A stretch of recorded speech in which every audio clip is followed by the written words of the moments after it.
pticha du Kvod Shamaim. Il dit comme ça le Chafetz Chaim. Parce que cet interdit-là, donc, est extrêmement... on a beaucoup l'habitude de l'enfreindre. On a perdu notre sensibilité à ça, on a perdu notre capacité à comprendre à quel point cet interdit-là, il va à l'encontre de la volonté divine. Et c'est quasiment ce qu'on dit dans le Teilim. Teilim dit comme ça qu'il y a une tchouva comme ça où on fait que parler. On essaie de dire des choses, mais c'est que extrêmement extérieur. C'est comme quelqu'un qui veut séduire quelqu'un, mais à l'intérieur, il a toutes sortes toutes sortes de banimo, toutes sortes de conspirations, toutes sortes d'envie de faire autre chose.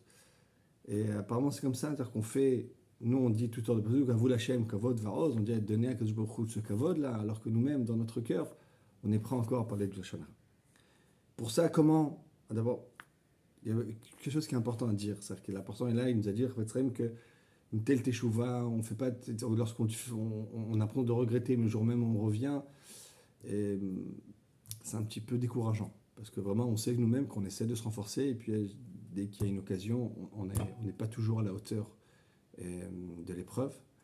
Alors, il faut savoir que Chafetz Chaim lui-même, il a été voir l'Israël Salant, après avoir écrit son livre. Et il a dit, est-ce qu'il y a une utilité à ce livre-là? Parce qu'il sait bien que ce sera très dur à être accompli, il sera extrêmement rare de voir ça d'être mis complètement en application. Ce livre-là, donc, de Shmirat HaLashon, est-ce qu'il y a une utilité à ça? Et puis il voit que bien que le livre a été étudié, il n'a pas tellement donné de fruits. Le Rav Israël lui a dit, sache que si ton étude, le livre que tu as écrit, tout ce que tu es en train de faire, ça va faire en sorte qu'un juif aura un soupir de regret pour ce qu'il a fait, pour ce qu'il a parlé, c'est en soi, ça en soi justifie tout ce que tu as pu faire. Donc, même si on n'arrive pas complètement à réparer, à nous réparer notre façon de parler, un soupir. Et aussi, il a une extrêmement grande importance.